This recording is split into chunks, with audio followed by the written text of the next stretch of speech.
Hello everyone, welcome to Franklin's Lectures. I am Fahim. So, ഇന്ന് നമ്മൾ second സെമിസ്റ്ററിലെ പേപ്പറായ introductions to physics for physical sciences and life sciences. So ഈ പേപ്പറാണ് discuss ചെയ്യാൻ പോകുന്നത്. സോ നമുക്ക് കിടക്കാം.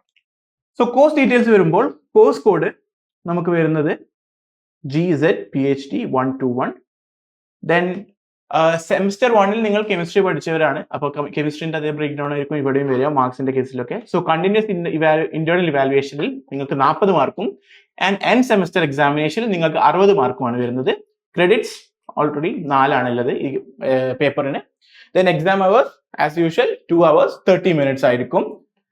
ദെൻ പ്രീ റെക്വിസിറ്റ്സ് ആയിട്ട് ഇതിന് ഒന്നും വേണ്ട, നമുക്ക് ബേസിക്സ് ഫിസിക്സ് അറിയണം എന്നുള്ളൂ. നമ്മൾ ഓൾറെഡി +2 പഠിച്ചു വന്ന കാര്യങ്ങൾ മാത്രം പറഞ്ഞാൽ മതി. അതും സിമ്പിൾ ആയിക്കാണ്ട് നമ്മൾ എല്ലാവരും ഡീറ്റെയിൽ ആയിക്കാണ്ട് നമ്മൾ ആവശ്യമില്ല എല്ലാ കോൺസെപ്റ്റ്സും ഡീറ്റെയിൽ ആയി തന്നെ പറയും. So don't worry. Then course type വരുമ്പോൾ നമുക്ക് തിയറി പ്ലസ് ലാബ് ആണ്. സോ ഈ ലാബ് വരുന്നത് കണ്ടിന്യൂസ് ഇന്റേണൽ ഇവാലുവേഷനിലാണ് ലാബ് ഉൾപ്പെടുക. ആൻഡ് എൻഡ് സെമസ്റ്റർ എക്സാമിനേഷൻ പക്കാ തിയറി എക്സാം ആയിരിക്കും. സോ കണ്ടിന്യൂസ് ഇന്റേണൽ ഇവാലുവേഷന്റെ കേസിൽ നമുക്ക് എങ്ങനെയാണ് മാർക്സിന്റെ ബ്രേക്ക് ഡൗൺ എന്ന് നോക്കാം. സോ ഇതിൽ അറ്റൻഡൻസ് ഒബ്വിയസ്ലി 5 നമ്മൾ എപ്പോഴും മാർക്സ് കൊടുക്കുന്നതാണ്. ദെൻ കണ്ടിന്യൂസ് അസസ്മെന്റ് ആയിട്ട് 10. ഇന്റേണൽ എക്സാംസ് അല്ലെങ്കിൽ സീരീസ് എക്സാംസ് 3 ആയിട്ടാണ് ഡിവൈഡ് ചെയ്യുന്നത്. സോ നിങ്ങൾക്ക് റിട്ടേൺ ആയിട്ട് 2 എണ്ണം, that is internal exam 1 and 2. Then lab exam ആയിട്ട് ഇന്റേണൽ എക്സാമിനേഷൻ 3 വരും. സോ അതിൽ തന്നെ എന്താണ്, ഇന്റേണൽ എക്സാമിനേഷൻ റിട്ടേൺ ആണെങ്കിൽ 10 മാർക്കും ആൻഡ് ലാബ് എക്സാമിനേഷൻ 5 മാർക്കാണ്. Then obviously total is 40. That is already discussed. Then moving on to end semester examination നോക്കുകയാണെങ്കിൽ നിങ്ങൾക്ക് ഓൾറെഡി നിങ്ങൾ S1 എഴുതിങ്ങാണ്ട് ഫെമിലിയർ ആണ്, എന്നാലും നമുക്ക് പറയാം. സോ നമുക്ക് 2 പാർട്ടാണുള്ളത്, part A, part B. Part B എയിൽ എന്താണ് പ്രശ്നം വരുന്നത്, എല്ലാ ക്വസ്റ്റ്യൻസും ആൻസർ ചെയ്യണം. ആൻഡ് പാർട്ട് ബിയിൽ ഓരോ മൊഡ്യൂളിൽ നിന്നും 2 ക്വസ്റ്റ്യൻസ് ഉണ്ടാവും, അതിൽ 1 മാത്രം ആൻസർ ചെയ്താൽ മതി. സോ അതാണ് മോഡൽ. അത് നിങ്ങൾക്ക് ഓൾറെഡി ഫെമിലിയർ ആണ്, just same. Okay, so part എയിൽ വീണ്ടും പറയാണ് 2 questions എല്ലാ മൊഡ്യൂളിൽ നിന്നും ഉണ്ടാവും ആൻഡ് ടോട്ടൽ ഓഫ് 8 questions. അപ്പൊ ടോട്ടൽ 8 questions ഉണ്ടാവും. So and all each questions will carry 3 marks. So 8 into 4 24 marks ആണ് പാർട്ട് എയിൽ ഉണ്ടാവുക. സോ ഓൾവേസ് റിമെമ്പർ, പാർട്ട് എയിൽ എല്ലാ ക്വസ്റ്റ്യൻസും അറ്റൻഡ് ചെയ്യുക. എല്ലാ മൊഡ്യൂളിൽ നിന്നും 2 questions വരും. So make sure that you attend all the questions. Then part B യിൽ വരുമ്പോൾ നമുക്ക് എന്താണ്, ഒരു ക്വസ്റ്റ്യന് 9 marks ആണ്. ഓരോ മൊഡ്യൂളിൽ നിന്നും പാർട്ട് ബിയിൽ മൊഡ്യൂൾ 1, മൊഡ്യൂൾ 2, മൊഡ്യൂൾ 3, മൊഡ്യൂൾ 4 എന്ന് പറയുന്നത് എത്ര മൊഡ്യൂൾ ഉണ്ടോ അത് ഡിസ്റ്റിങ്ഷൻ ആയിങ്ങാണ്ട് അതിൽ 2 questions ഉണ്ടാവും. അതിൽ ഏതെങ്കിലും ഒന്നാണ് നിങ്ങൾ അറ്റൻഡ് ചെയ്യേണ്ടത്. അതിന് ഒരു 9 മാർക്കാണ്. സോ 4 മൊഡ്യൂൾ നിങ്ങൾ ഒരു ക്വസ്റ്റ്യൻ അറ്റൻഡ് ചെയ്യണം. So 4 into 9 36 marks. So 36 plus 24 നിങ്ങൾക്ക് ടോട്ടൽ 60 ആണ് വരുന്നത്.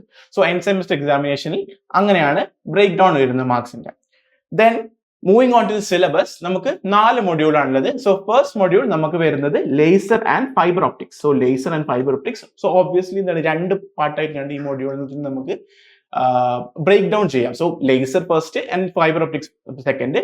ആ ലേസറിൽ തന്നെ നമുക്ക് ഒരു സബ് പാർട്ടായിട്ട് 2 എണ്ണം പറയാം and fibre optics also sub പാർട്ടായിട്ട് 2 എണ്ണം പറയാം. സോ ലേസറിൽ വരുമ്പോൾ നമുക്ക് ഫസ്റ്റ് പഠിക്കാനുള്ളത് എന്താണ്, ഒപ്റ്റിക്കൽ പ്രോസസ്സസ്. ഒപ്റ്റിക്കൽ പ്രോസസ്സ് 3 ടൈപ്പാണ്: absorption, spontaneous emission and stimulated emissions. പിന്നെ നമ്മൾ പറയുന്നത് പ്രിൻസിപ്പിൾ ഓഫ് ലേസേഴ്സ്, എങ്ങനെയാണ് ലേസേഴ്സ് ഇതാക്കുന്നത്. സോ അതിന്റെ കണ്ടീഷൻസ്, ദെൻ അതിൽ വരുന്ന mechanisms, that is population inversion, pumping mechanism, metastable States. So ഇതൊക്കെയാണ് എന്താണ് ലേസറിന്റെ ഇൻട്രൊഡക്ഷൻ ആയിട്ട് നമ്മൾ പഠിക്കുന്നത് ആ മൊഡ്യൂളിന്റെ സബ് പാർട്ടായിട്ട്. പിന്നെ അതിൽ തന്നെ സെക്കൻഡ് പാർട്ടായിട്ട് എന്താണ്, നമ്മൾ കമ്പോണൻസ് ഓഫ് ലേസർ, എങ്ങനെയാണ് ഒരു ബേസിക് കമ്പോണൻസ് ആയിട്ട് ഇതാക്കുന്നത്. അതിൽ ആക്റ്റീവ് മീഡിയം ഉണ്ട്, ഒപ്റ്റിക്കൽ റെസൊണന്റ് ക്യാവിറ്റി ഉണ്ട്, അതാണ് മെയിൻ ആയിട്ട് കമ്പോണൻസ് വരുന്നത്. ദെൻ നമ്മൾ ആപ്ലിക്കേഷൻസിലേക്ക് ലൈക്ക് ടൈപ്സ് ഓഫ് ലേസേഴ്സ് പഠിക്കുകയാണ്. സോ നമ്മൾ ഈ മൊഡ്യൂളിൽ basically Ruby laser, CO2 laser and semi conductor laser. So ഇതിന്റെ കൺസ്ട്രക്ഷൻ ആൻഡ് വർക്കിംഗ് പഠിക്കും. സെമി കണ്ടക്ടറിന്റെ കേസിൽ നമ്മൾ ക്വാളിറ്റേറ്റീവ് അനാലിസിസ് ആണ് മെയിൻ ആയിട്ട് വരിക. എല്ലാത്തിലും ക്വാളിറ്റേറ്റീവ് അനാലിസിസ് ആണ് കൂടുതൽ വരിക.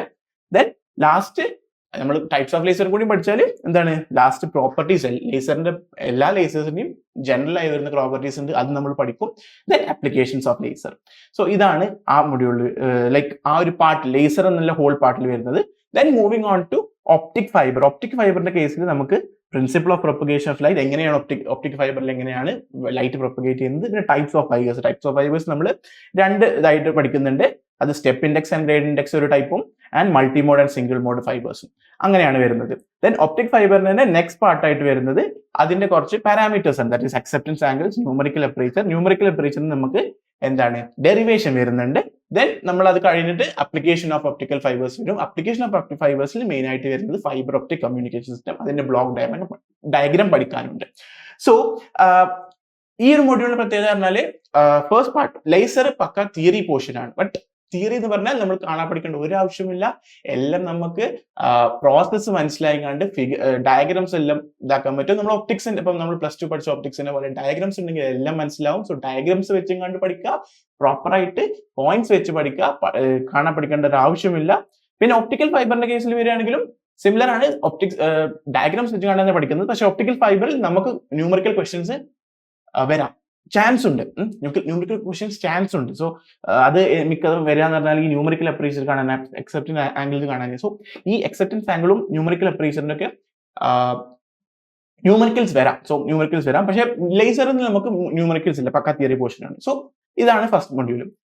സെക്കൻഡ് മൊഡ്യൂളിലേക്ക് പോവുകയാണെങ്കിൽ സെക്കൻഡ് മൊഡ്യൂൾ ഇന്റർഫറൻസും ഡിഫ്രാക്ഷൻ ആണ്. സോ ഒബ്വിയസ്ലി ഇന്റർഫറൻസ് ഒരു പാർട്ട്, ഡിഫ്രാക്ഷൻ ഒരു പാർട്ട്. സോ ഇന്റർഫറൻസിൽ തന്നെ നമുക്ക് എന്താണ് ഫസ്റ്റ് എങ്ങനെയാണ് ഇന്റർഫറൻസ് വരുന്നത്. സോ അതിന്റെ പ്രിൻസിപ്പിൾ ഓഫ് സൂപ്പർപോസിഷൻ പ്രിൻസിപ്പിൾ പഠിക്കും.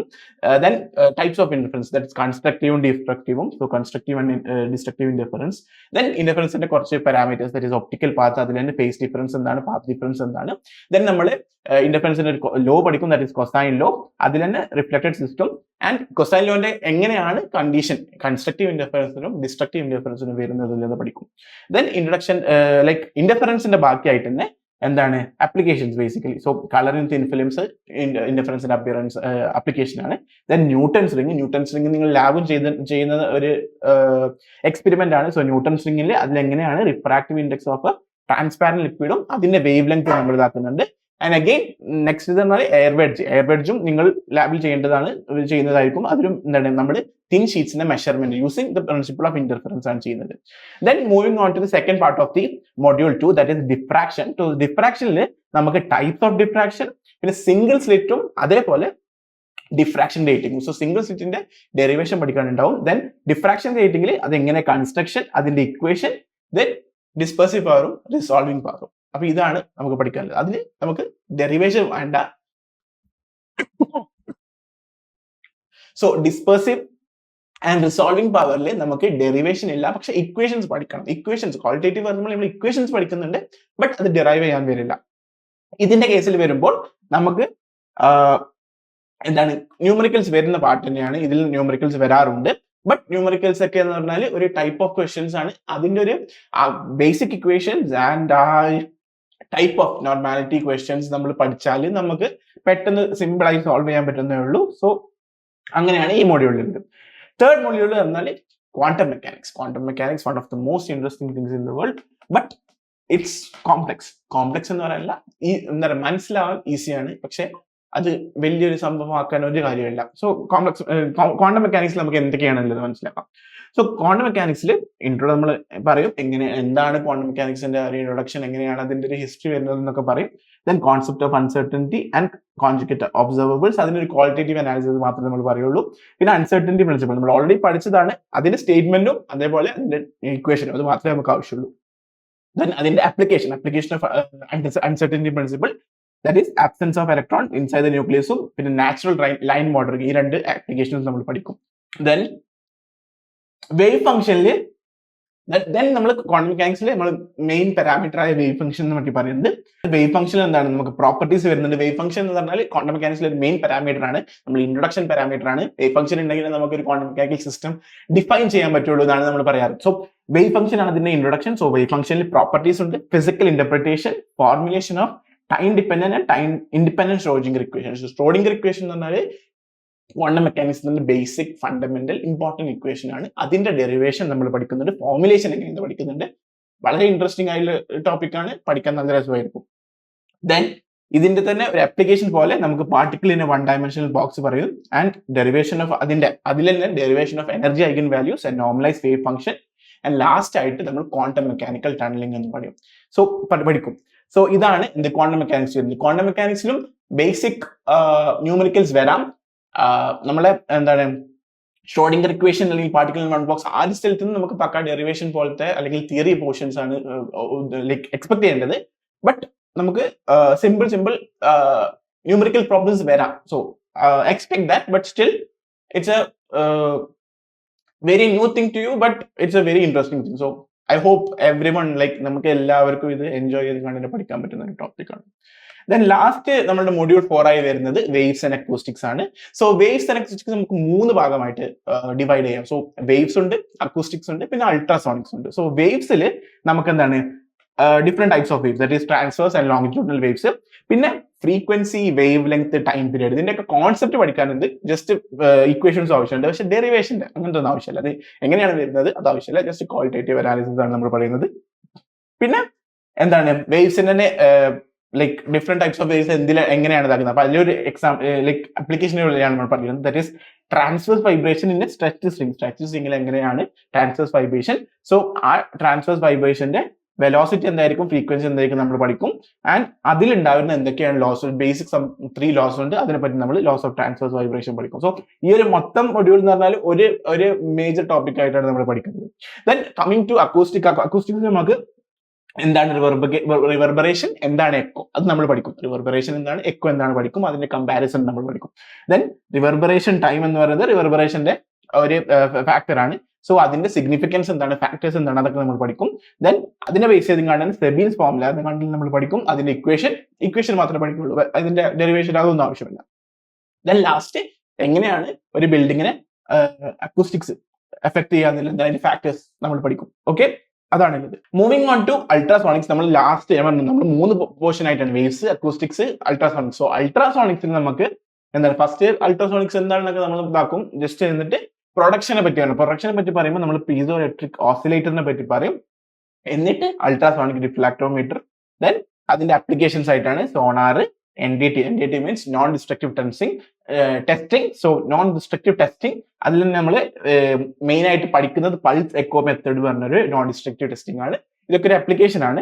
ദെൻ മെഡിക്കൽ അപ്ലിക്കേഷൻസ് ഓൾസോ പഠിക്കുന്നുണ്ട്. അതിൽ തന്നെ മെയിൻ ആയിട്ട് നമ്മൾ അൾട്രാസോണിക് സ്കാനിങ്ങിനാണ് നമ്മൾ ഇമ്പോർട്ടൻസ് കൊടുക്കുന്ന ഒരു അപ്ലിക്കേഷൻ. സോ ഈ മൊഡ്യൂളിൽ ഇങ്ങനെയൊക്കെയാണ് വരുന്നത്. സോ ഈ മൊഡ്യൂളിൽ നമ്മൾ ഇതൊക്കെയാണ് പഠിക്കുന്നത്. ഈ മൊഡ്യൂളിൽ നിന്ന് നമുക്ക് ന്യൂമറിക്കൽ ക്വസ്റ്റ്യൻസ് എക്സ്പെക്ട് ചെയ്യാം. ഫോർ എക്സാമ്പിൾ നമുക്ക് എന്താണ് ട്രാൻസ്വേഴ്സ് വൈബ്രേഷൻ സ്ട്രെച്ച് സ്ട്രിംഗ്, അതിൽ derivation of velocity and frequency, അപ്പം ഫണ്ടമെന്റൽ ഫ്രീക്വൻസിന്റെ ക്വസ്റ്റ്യൻസ് നമുക്ക് എക്സ്പെക്ട് ചെയ്യാൻ പറ്റുന്നതാണ്. പക്ഷേ അക്കൂസ്റ്റിക്സ് ആൻഡ് അക്കൂസ്റ്റിക്സിന്റെ കേസിൽ നമുക്ക് സെബീൻസ് ഫോർമുല വെച്ചെങ്ങാണ്ട് ക്വസ്റ്റ്യൻസ് വരാം. ദെൻ റിവർബറേഷൻ ടൈമിന്റെ ഇക്വേഷൻ വെച്ചെങ്ങാണ്ട് ക്വസ്റ്റ്യൻസ് വരാം. ബട്ട് അൾട്രാസോണിക്കിലേക്ക് പോകുമ്പോൾ അൾട്രാസോണിക്സിൽ ഡെറിവേഷന്റെ ഇതൊന്നുമില്ല. സോ ഡെറിവേഷൻ അല്ല, പക്ക തിയറിയാണ്. പക്ഷെ തിയറി നമുക്ക് അഗെയിൻ നമ്മൾ എന്താണ് പോയിന്റ് വൈസ് പഠിച്ച് പോയാൽ മതി, മനസ്സിലാക്കി പോവുക. നമുക്ക് മനസ്സിലാക്കി പഠിച്ചാൽ തന്നെ കാര്യം കിട്ടും. നമുക്ക് ഒന്നും ലൈക്ക് ബൈ ഹാർട്ട് ചെയ്യേണ്ടതൊന്നും കാണാൻ പഠിക്കേണ്ടതൊന്നും ആവശ്യം വരില്ല. അങ്ങനെ വരുന്ന ക്വസ്റ്റ്യൻ ആണ്. സോ മൊഡ്യൂൾ 4 ഇതാണ്. So these are the 4 modules, the entire syllabus.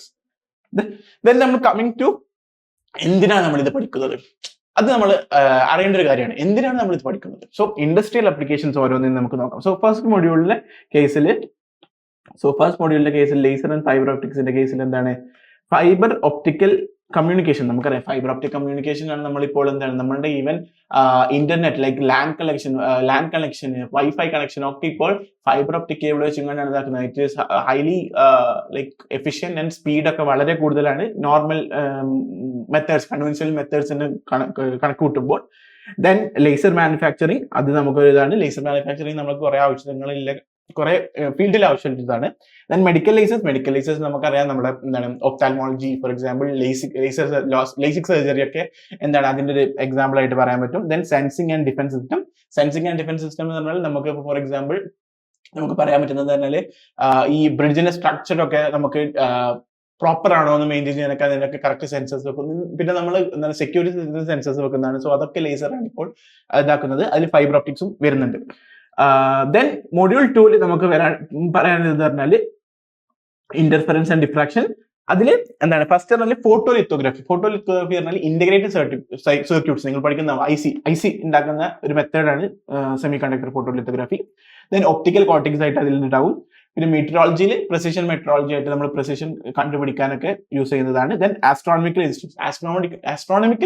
ഇൻസ്ട്രുമെന്റ്സിൽ നമ്മൾ പറയുമ്പോൾ ഇന്റർഫറൻസ് ആൻഡ് ഡിഫ്രാക്ഷൻ എന്ന് പറയുമ്പോൾ ലൈഗോ, ഗ്രാവിറ്റേഷണൽ വേവ്സ് കണ്ടുപിടിച്ച ലൈഗോ എന്ന് പറഞ്ഞ ആ ഒരു എക്സ്പെരിമെന്റ് സെറ്റപ്പ് സത്യം പറഞ്ഞാൽ ബേസിക് പ്രിൻസിപ്പിൾ ഇന്റർഫറൻസ് ആണ്. അതേപോലെ നമ്മുടെ large hydrogen collider, CERN large LHC, അതൊക്കെ ഇതിന്റെ ബേസിലാണ്. മൊഡ്യൂൾ 3 വരുമ്പോൾ മൊഡ്യൂൾ 3 എന്താണ് നമ്മൾ പറഞ്ഞു ക്വാണ്ടം മെക്കാനിക്സ്. സോ ക്വാണ്ടം മെക്കാനിക്സിൽ നോക്കാം ഇപ്പോൾ ഇപ്പോഴത്തെ ട്രെൻഡിങ് ആയിട്ടുള്ള ക്വാണ്ടം കമ്പ്യൂട്ടേഴ്സ് അങ്ങനത്തെ ഇതിലൊക്കെ quantum computing. So basically super കമ്പ്യൂട്ടേഴ്സിനെ കാട്ടിയും എന്താണ് സ്പീഡിൽ സോൾവ് ചെയ്യാൻ like problems daily problems solve ചെയ്യാൻ പറ്റുന്ന കമ്പ്യൂട്ടേഴ്സ് ആണ് അത് നമ്മൾ ക്വാണ്ടം കമ്പ്യൂട്ടിംഗ്. അതൊരു എന്താണ് അപ്കമിങ് ഫീൽഡാണ്. It's like one of the most important fields in the coming future. Even in the present itself present നമുക്ക് അത് ആയി വരുന്നു. Like for example national quantum mission വരെ ഇപ്പോൾ അതിനായിട്ടുണ്ട്. ക്വാണ്ടം കമ്പ്യൂട്ടിംഗ് അതിന്റെ ബേസിക്സ് ആപ്ലിക്കേഷൻസിന്റെ ഡെവലപ്പിന് വേണ്ടി നമ്മളെ ഗവൺമെന്റ് ചെയ്തത്. സോ അതൊക്കെ ഉണ്ട്. Then semi conductor devices quantum mechanics വെച്ചുകൊണ്ട് നമ്മൾ കുറെ നാനോ ബേസ്ഡും സെമി കണ്ടക്ടർ ഡിവൈസസും ഇതാക്കുന്നുണ്ട്, അതുണ്ട്. ദെൻ മെഡിക്കൽ ഇമേജിംഗ് നമ്മളിപ്പം ഫോർ എക്സാമ്പിൾ നമുക്ക് MRI ഇതിൽ ഉൾപ്പെടുത്താം. അങ്ങനത്തെ കുറെ ഇതൊക്കെ മെഡിക്കൽ ഇമേജിങ്ങിലൊക്കെ നമുക്ക് വരുന്നുണ്ട്, CT MRI ഒക്കെ. ദെൻ ക്വാണ്ടം സെൻസേഴ്സ് വരുന്നുണ്ട്. ലേസർ സെൻസേഴ്സ്, പ്ലേസിംഗ് സെൻസേഴ്സ് പോലെ തന്നെ ക്വാണ്ടം സെൻസേഴ്സ് വളരെ ഇമ്പോർട്ടന്റ് ആണ്, വളരെ ആപ്ലിക്കേഷനിൽ ഇതാണ്. ദെൻ ക്രിപ്റ്റോഗ്രഫി വളരെ ഇമ്പോർട്ടന്റ് ആയിട്ടുള്ളൊരു മേഖലയാണ് ഇൻഡസ്ട്രിയൽ ആപ്ലിക്കേഷനിൽ. Then last one waves and അക്കൂസ്റ്റിക്സിൽ മെയിൻ ആയിട്ട് വരുന്നത് ആർക്കിടെക്ചറൽ ഡിസൈനിൽ ഇപ്പം ഒരു ഹോൾ അല്ലെങ്കിൽ ഒരു ഓഡിറ്റോറിയം എങ്ങനെ ഡിസൈൻ ചെയ്യണം എന്നുള്ളത് നമ്മൾ അക്കൂസ്റ്റിക്സ് വെച്ചെങ്ങാണ്ടാണ് അതിൽ വേവ്സ് എല്ലാതും ഇൻക്ലൂഡ് ചെയ്യുന്നു. ദെൻ നമ്മൾ ഓൾറെഡി പഠിക്കുന്ന ഒരു എക്സാമ്പിൾ ആണ്, that is NDT, ultrasonic NDT ആണ് നോൺ ഡിസ്ട്രക്റ്റീവ് ടെസ്റ്റിംഗ്. ഒരു മെറ്റീരിയല് നമ്മൾ അതിനെ ഡിസ്ട്രക്ട് ചെയ്യാതെ അല്ലെങ്കിൽ അതിന്റെ ഡിഫക്ട്സ് കണ്ടുപിടിക്കും without any damage to the material, അങ്ങനെ ഒരു ഇതാണ്. സോ അതൊരു വളരെ ഇമ്പോർട്ടന്റ് ആണ്, കാരണം നമുക്ക് സമയവും അതേപോലെ കാശും വളരെ സേവ് ചെയ്യുന്ന ഒരു മെത്തേഡാണ് അത്. അത്രയും നല്ല യൂസ്ഫുൾ ഒരു ആപ്ലിക്കേഷൻ തന്നെയാണ് അത്. Then medical ultrasound, we also sonogram, അതേപോലെ മെഡിക്കൽ അൾട്രാസൗണ്ട് ഒക്കെ നമുക്ക് അറിയുന്നതാണ്. ദെൻ സോണാർ നാവിഗേഷൻ യൂസ് ചെയ്യുന്നത് അല്ലെങ്കിൽ ഡെപ്ത് കണ്ടുപിടിക്കാൻ യൂസ് ചെയ്യുന്നതൊക്കെയാണ് സോണാർ. ദെൻ എൻവയോൺമെന്റൽ ബേസിക് മോണിറ്ററിംഗും നമ്മൾ ഇതിൽ ചെയ്യുന്നുണ്ട്. സോ ഇതാണ് നമ്മളുടെ ഈ സെക്കൻഡ് സെമിസ്റ്ററിലെ paper, that is physics for physical and life സയൻസിലെ ഇൻഡസ്ട്രിയൽ ആപ്ലിക്കേഷൻസ്. സോ എന്തുകൊണ്ടാണ് നമ്മൾ പഠിക്കുന്നത്, ഈ ഒരു ഇത്രയും ആപ്ലിക്കേഷൻസിലെ ടോപ്പിക്സ് ആണ് നമ്മൾ പഠിക്കുന്നത് എന്നുള്ളത് മനസ്സിലാക്കുക. ഓക്കെ, ദെൻ അങ്ങനെയാണെങ്കിൽ ഇതാണ് നമ്മളുടെ കോഴ്സ് പേപ്പർ അല്ലെങ്കിൽ സെക്കൻഡ് സെമിസ്റ്ററിലെ physics for physical and life science paper. നമ്മൾ കോഴ്സ് ഔട്ട്ലൈൻ പറഞ്ഞു, സബ്ജക്ട് കോഡ് GZ PhD 121. നമ്മൾ അതിന്റെ ബേസിക് സ്ട്രക്ചർ ഒക്കെ പറഞ്ഞു. ദെൻ ഓരോ മൊഡ്യൂൾ നമ്മൾ എക്സ്പ്ലെയിൻ ചെയ്തു. Again practical applications. സോ നിങ്ങൾക്ക് മനസ്സിലായിട്ടുണ്ടാവും എന്താണ് ഇതിൽ പഠിക്കുന്നത് ആൻഡ് എന്തിനാണ് നമ്മൾ ഇത് പഠിക്കുന്നത്. ലൈക്ക് ആസ് എൻ എഞ്ചിനീയർ നമ്മൾ അറിഞ്ഞിരിക്കണം നമ്മൾ എന്തിനാണ് ഫിസിക്സ് അല്ലെങ്കിൽ നമ്മൾ കെമിസ്ട്രി പഠിക്കുന്നതെന്നില്ല. സോ അത് നമ്മൾ ഇതിൽ നോക്കി പഠിച്ചു, അതിൽ എന്തൊക്കെയാണ് ആപ്ലിക്കേഷൻസ് വരുന്നത് എന്നുള്ളത് നമ്മൾ പഠിച്ചു. സോ വീണ്ടും പറയാണ്, ഫിസിക്സ് നമുക്ക് എന്താ പറയുക ഉഷാറായി പഠിക്കാന്ന്. ഡെറിവേഷൻ ഒക്കെ അടിപൊളിയായിട്ട് ഡിറൈവ് ചെയ്ത് പഠിക്കുന്നു, ന്യൂമറിക്കൽസ് നമ്മൾ അടിച്ചു പൊളിച്ച് ചെയ്യുന്നു, തിയറി ഒക്കെ നമ്മൾ എന്താണ് കസറുന്നു, പോയിന്റ്സ് പഠിച്ച് നമ്മൾ എന്താണ് കോൺസെപ്റ്റ് പഠിച്ചെങ്ങാണ്ട് പോയിന്റ്സ് എഴുതാൻ പഠിക്കും. Okay, that's it. Thank you.